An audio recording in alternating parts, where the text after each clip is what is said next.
You're listening to PumaPodcast.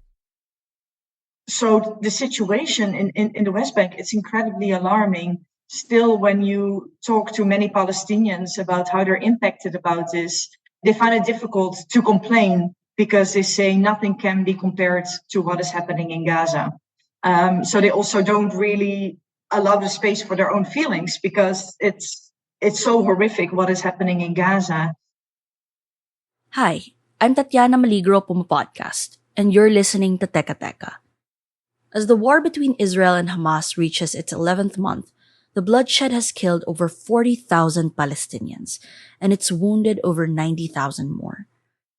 But beyond the war in Gaza, Palestinians in the West Bank are suffering a different type of harassment, one that has restricted their freedom so much that it's made it difficult to live in their own family homes. So in this episode, I sit down with Frederik van Dongen of Doctors Without Borders about the dire situation in the West Bank and what the international community can do to help.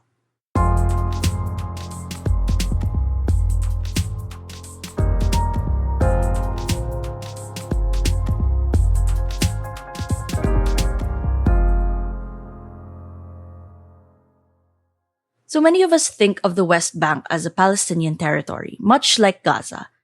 But as of 2023, there are over 517,000 Israeli settlers who live there. So why are they occupying land that was meant for Palestinian state? To answer this, we need to go back to 1947. This was the year when the United Nations just crafted a plan to create a Jewish state and an Arab state, with 43% of the land going to the Arab state and around 56% to the Jewish state. The Jewish settlers reluctantly accepted this and declared independence as the State of Israel. But for the Arabs, the UN's move to carve their borders was just another form of Western imperialism, so they rejected the plan, and war soon broke out in the region. Israel won the war and pushed the borders way past the UN's plan. And during peace negotiations, they drew a ceasefire line, with Jordan controlling what we know today as the West Bank. This fragile ceasefire lasted until the Six-Day War of 1967, which saw Israel conquer the entire West Bank and more. This left the Israeli government with three choices. Do they annex the West Bank for themselves? Do they give it back to Jordan? Or do they allow the local Arabs to make their own state? So this was a huge debate in Israeli politics because many of them didn't just see this as a political or a military victory, but a religious one as well. Parang it's a sign that they were meant to live here. So while their politicians were debating on what to do, Israeli civilians began moving into the West Bank. And suddenly, any discussion on what to do with the annexed West Bank now had to take into account the Israelis settling in the territory. But other countries did not like this. In fact, the UN released a resolution slamming these settlements. They believed that the Israeli settlements were illegal and were a serious obstacle to achieving peace in the Middle East. Despite international condemnation, Israel began allocating public resources like money and building permits to these settlements. And their housing ministry even began making plans to develop the West Bank and connect these different settlements together. So from a fringe movement of Israeli citizens, the settler movement became an institutionalized part of Israeli society, and it's being supported by the state. But eventually, the Palestinians started fighting back during the First Intifada in 1987.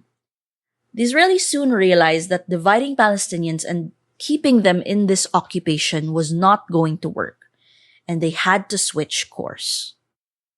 Now the efforts of all who have labored before us bring us to this moment, a moment when we dare to pledge what for so long seemed difficult even to imagine, that the security of the Israeli people will be reconciled with the hopes of the Palestinian people, and there will be more security and more hope for all. The Oslo Accords were signed in the mid-90s, and through this, the West Bank was divided into three areas. So while it did give Palestinians self-rule for the first time, Around 60% of the West Bank was still given to full Israeli government and military control due to the Israeli settlements that were there. So that's how we ended up with today's borders. The Israeli government has connected these settlements to each other and the mainland through this vast network of nice roads. But for Palestinians, they've been subjected to movement restrictions. And this is where Frederick's experience with communities in the Palestinian city of Hebron comes in. Frederick arrived in the West Bank in the summer of 2022, and already watchdogs have been raising the alarm over the escalating violence against Palestinians in the territory. So in 2022 was the deadliest year of Palestinians, like the highest number of Palestinians in the West Bank were killed since the UN started keeping systematic records in 2005. And then by August 2023, that record was already broken. We saw that in the summer of 2023, that movement restrictions were so severe. So these were movement restrictions on all different levels, right? So you have checkpoints that turn some villages into open air prisons. You have earth mounds that they place on the road, so suddenly a road cannot be used anymore. There's concrete boulders that are being placed, but also there's car confiscations. So Israeli forces take people's cars. And then, of course, that also causes people to be scared to use their cars. So even if they have cars, they're afraid to use it because they're scared that they're being confiscated. And then there's also the fear of the risk of violence. People are afraid to go on the roads because they know that there's a risk of violence by the Israeli forces and Israeli settlers. A lot of the attacks, both by the Israeli forces and the settlers, seemed to be targeting their livelihoods. So there were attacks on their agriculture, so their crops were being destroyed, their olive trees were being destroyed. Also, especially shepherds were facing attacks. So when they would rely on natural grazing. So they would go with their sheep out into the land, letting their sheep graze. But there were so many violent attacks on the shepherds, but also on the shepherds' dogs and also on the sheep who might be attacked, that this became too unsafe. So it was unsafe for them to go out for natural grazing. So I was talking to one young shepherd who told me that after an attack by the Israeli settlers, the Israeli forces came as well, and everybody was grouped together and he was handcuffed. Then an Israeli soldier and an Israeli settler walked him away from the group of people while he was still handcuffed. And he heard that the soldier was telling the settler in Hebrew. But this shepherd also, at times, he had worked in Israel, so he understood Hebrew. So he was able to understand what the soldier told to the settler. And the soldier said, this is an area without cameras, so you can do whatever you want. Just do whatever you want, and I will fix it, I will sort it. We can say he threw a rock. And then the beating started, and the shepherd was still handcuffed. So when he was sharing the story with me, he was telling me that he had not been scared. But his brother was there as well, and his brother objected. He said, you were scared, you were still scared, you're still screaming at night, which shows the mental health impact. Frederick tells me that the movement restrictions have not only affected Palestinians' livelihood and mental health, it's also making it harder for them to get basic needs like food and medicine. In some of the villages in Masafayata, the movement restrictions were so severe that they were sharing with us that they were forced to smuggle their food, their groceries, once per week in the middle of the night. And they were coordinating between different villages to try to avoid Israeli soldiers and settlers on the road to get their food and their groceries into the village. And even though the situation was precarious, they were still joking like they were smuggling their food, like it was some kind of contraband, right? And it was just food. It was just for them to get their groceries into the village. And so, of course, this is also impacting people's access to healthcare.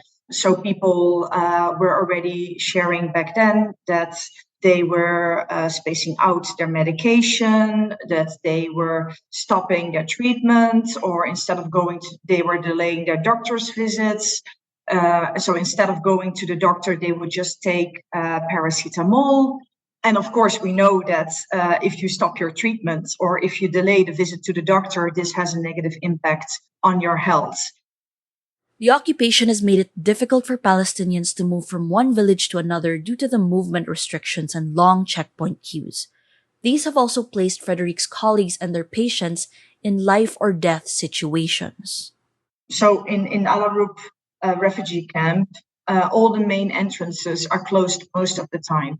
So normally it should take an ambulance 10 to 15 minutes to reach the hospital. Now it takes 1 or 2 hours. So by the moment when they finally arrived to the hospital, the patient died.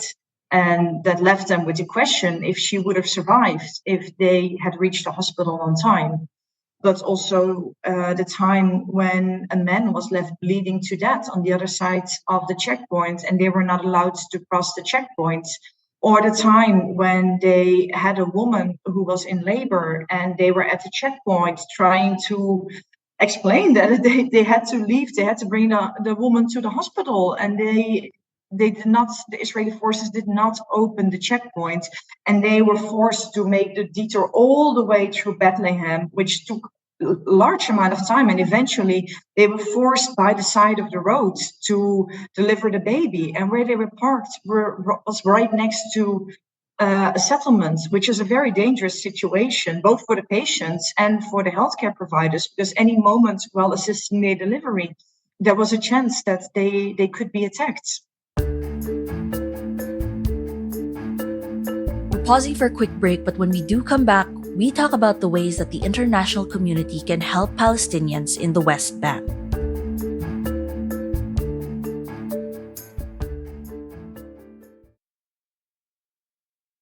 Here again is Frederike van Dongen of Doctors Without Borders. Since arriving in the West Bank in 2022, she's witnessed how Israeli settlers and forces have slowly and silently stripped Palestinians of their basic rights. Well, I don't know if it's a misconception, but I think it's also an understanding of the impact of the occupation. Because when I arrived here 2 years ago, I wasn't naive. I had been following what has been happening here. I had read many books, but the thing that I could have never imagined is how the occupation is impacting everyday aspects of life. But it's that. And in my experience, the people that I met are just people trying to live their lives, and they just want to live life in peace. And I think this doesn't get a lot of attention because if there's violence, that's when there is a lot of attention to what is happening here. But all the people that are just trying to live life in peace, but at the same time, their lives are being made impossible, and still they are continue trying to live in peace. I think this is not getting a lot of attention. The movement restrictions have become so severe that Palestinians can't even buy food and medicine, go to work, or even visit the doctor. And because of this, they are forced to flee the land that their families have lived in for several generations. And also, just a few weeks before the 7th of October, the UN raised the alarm that in Masafayata, this area where we focus most of our work, that within the previous 3 months, 7% of the population was forcibly displaced because they couldn't continue living there, mainly due to the movement restrictions. And then after the 7th of October, Israel did not limit its response to Gaza, but also very much escalated the coercive measures in the West Bank. So everything that we saw happening before then just increased after that. And as I said, the attacks have become much more violent, and mothers have shared with me how settlers unleashed dogs on their children, and their children were running away from the dogs. And fathers have shown to me the marks, the bite marks on their legs when they were trying to protect their children and their wife from the violence. but they could not.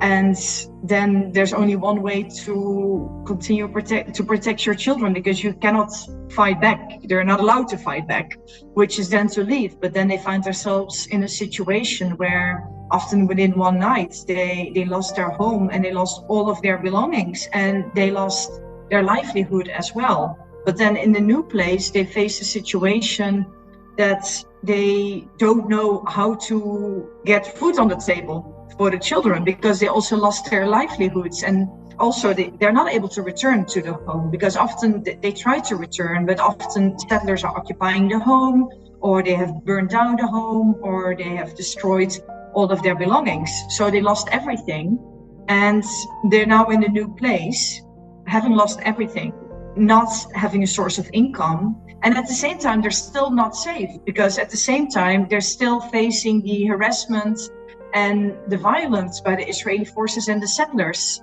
Yes, they're really reached the point that they just don't know what to do anymore. And it's very difficult for a parent feeling like you're unable to protect your child. So as the hostility faced by Palestinians in their home turf worsens by the day, how can the international community help? Doctors Without Borders has urged Israel to comply with the international humanitarian law by ensuring Palestinians receive unobstructed access to essential services. Of course, the actor that is responsible is Israel as occupying power. And as occupying power, there are certain responsibilities that Israel has under international humanitarian law. So in generally, MSF calls on the international community to act. So this is beyond mere condemnation, not just words, but actions to ensure that Israel complies with its obligation.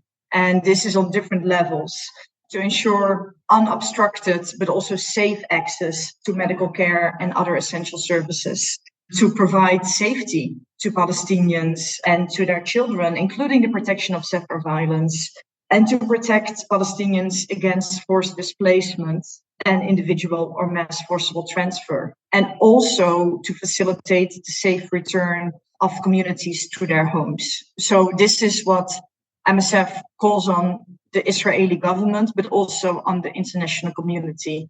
Most people, they might feel like, okay, then how does this apply to my everyday life? I think there's two things that are very important.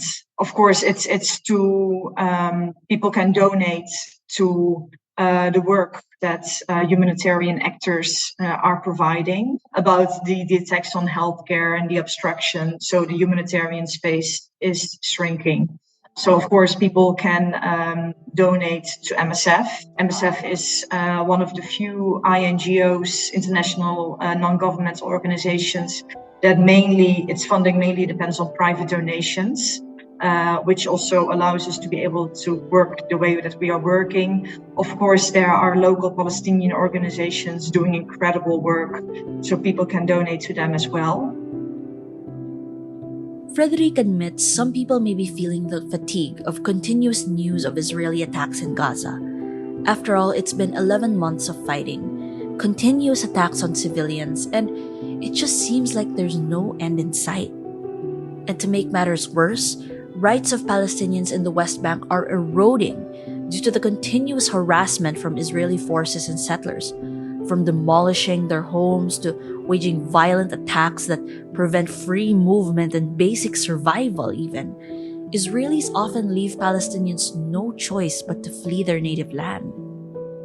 But Frederic believes that it's in times like these that the least the international community can do is to ensure that the stories of Palestinians do not fade into obscurity. After all, if there's one thing we can learn from Palestinians, it's to continue the fight every day for a person's right to live and to thrive.